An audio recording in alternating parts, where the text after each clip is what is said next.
जैसे एक बार क्या हुआ, बहुत ही सिद्ध संत, वह गृहस्थ थे, लेकिन उन्होंने अपने जीवन में खूब तप साधना करी और वह एकांत जंगल में निवास कर ध्यान साधना में लीन रहते थे और उनकी धर्मपत्नी भी उनकी सेवा में मग्न रहती थी। बड़े दुर्भाग्य की बात थी कि उन दोनों के यहाँ पर, उन संत के यहाँ पर संतान नहीं थी। क्या नहीं थी? दोनों अकेले ही थे। तो वह संत प्रत्येक बार मन में धारणा करता था कि हे ईश्वर, मेरा जीवन तो तप ध्यान करने में जा रहा है, लेकिन कोई संतान होता तो शायद मेरा कुल, मेरी पीढ़ी का नाम चलता रहता। अब एक दिन वह वृक्ष के नीचे बैठ करके अपने तप ध्यान साधना में लीन थे। वैसे ही उनके हाथ में आसमान से एक चुईया आकर के गिर गई। चुईया मतलब उंदरा, निमाड़ी भाषा में आप लोग समझते हो? जो बाहर के लोग हैं तो समझते नहीं समझते? क्या समझते हैं? एक चुईया आकर के गिर गई। वैसे संत की आंख गिर खुली, उन्होंने देखा कि हाथ में चुईया आकर के गिर गई। उन्होंने आकाश के ऊपर देखा तो एक बाज चील नजर आया। बोले हाँ, ये इसका प्राण हर रहा था, तो ईश्वर ने इसे बचा लिया और मेरी गोद में इसे डाल दिया। और उसी प्रकार वह चुईया संत के हाथ में गिरी। वह अपने उसका दवा औषधि कर अपनी धर्मपत्नी को देता है। संत की पत्नी को उस चुईया को देखकर हृदय परिवर्तन हो जाता है और वो अपने पति परमेश्वर संत से कहती है कि देखो, परमात्मा की लीला, हमें तो संतान नहीं है, अब ये चुईया आ गई, अब इसे हम संतान मान लेते हैं। अब तुम ऐसा कुछ करो कि यह मनुष्य रूप में बन जाए। अब संत बड़ा सोचता है, विचार करता है, प्रार्थना करता है और अपने तप के माध्यम से उस चुईया को एक कन्या रूप में बना लेता है। क्या बना लेता है? कन्या।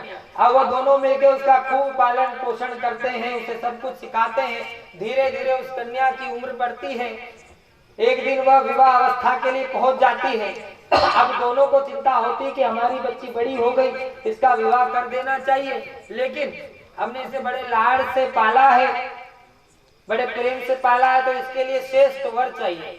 संत के मन में ख्याल आता है कि सूर्य देवता जैसा कोई बलवान तेजवान नहीं है। वह अपनी पुत्री से कहता है कि बेटा, मैं तुम्हारे लिए सूर्य देवता का रिश्ता चाहता हूँ, तुम्हें स्वीकार्य है?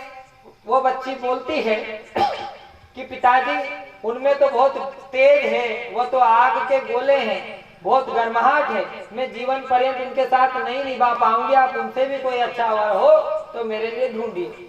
अब संत बड़े संकोच में पड़ जाते हैं। वह स्वयं सूर्य देवता के पास जाते हैं कि आपसे भी कोई अच्छा बलशाली तेजशाली कोई अगर वर हो तो आप हमें बताएं।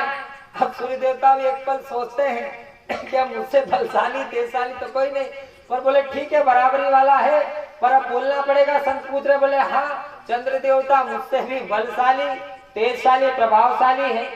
अब वह संत अपनी बच्ची से कहते कि चंद्र देवता से मैं तुम्हारा रिश्ता चाहता हूँ।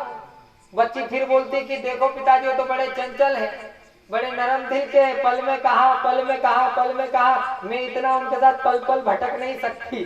तुम तो उनसे भी अच्छा कोई वर हो, रिश्ता हो तो मेरे लिए खोजिए। अब फिर संत संकोच में पड़ गए कि अब क्या किया जाए। वो स्वयं फिर जाके चंद्र देवता से पूछते कि देखिए, आप तो जम नहीं पाए, लेकिन आपसे भी कोई श्रेष्ठ और अच्छा वर हो तो आप बताए। बोले मुझसे श्रेष्ठ और अच्छा तेज तो एक ही है, वायु देवता, तो बोले आप उन पर प्रयास करो। अब वसंत अपनी बच्ची से कहता है कि वायु देवता अब सही रहेगा बेटा तुम्हारे लिए। बोले नहीं, वो तो दिन भर उड़ते रहते हैं, कभी यहाँ कभी वहां कभी यहाँ, मैं उनके साथ विचलन नहीं कर पाऊंगी और मेरा तालमेल नहीं बैठेगा, आप उनसे भी कोई अच्छा वर ढूंढो। अब वो संत फिर संकोच में फिर वायु देवताओं के पास पहुंचे। बोले देवता आपसे भी कोई बलशाली? तो बोले अब हमसे बलशाली तो एक ही जिसे हम हिला नहीं सकते, वो है पहाड़, क्योंकि हम उनसे टकराते हैं तो फिर जाते, पहाड़ दस का दस खड़ा रहता, तो एक बार तुम वहां चले जाओ।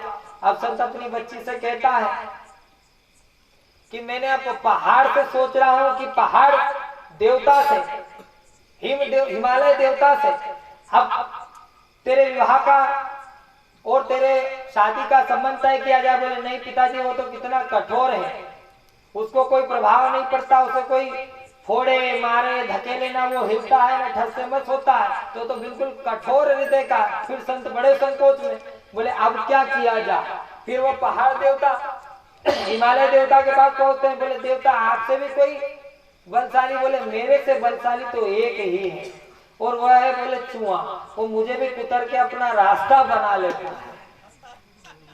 अब वो संकोच में अपनी बच्ची से कहता है कि बेटा चूहा सबसे बलशाली है, पहाड़ भी खोद देता है, और मूषक देवता आप तेरे लिए सही रहेंगे। बच्ची मूषक देवता का नाम सुनते, चूहा सुनते, उसके मन में भाव, उसके अपने जीवन जो जिसमें जन्मी थी वो उत्पन्न हो जाते, और वो कह देती कि हाँ पिताजी मूषक देवता सही रहेंगे, मैं विवाह के लिए तैयार हूं। और वो संत उस बच्ची का विवाह मूषक देवता से करते हैं। करने से पहले वापस अपने बल से उस कन्या को चूहिया रूप में निर्धारित कर देते हैं, और वो चूहा चूही अपने जीवन को यापन करते। यहाँ पर क्या हुआ? लाख प्रयत्न किया गया। इस कथन से हम क्या समझते? लाख परिवर्तन किया गया, लेकिन मिलाप कहाँ हुआ?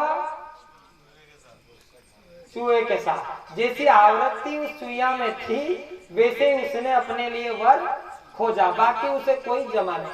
तो आवृत्ति मतलब जन्म के साथ जो ईश्वर हमें दे देता है उसे आवृत्ति कहते हैं। क्या कहते हैं? आवृत्ति, जो हमें जन्म के साथ मिलती है। आदतें जन्म के बाद मिलती हैं।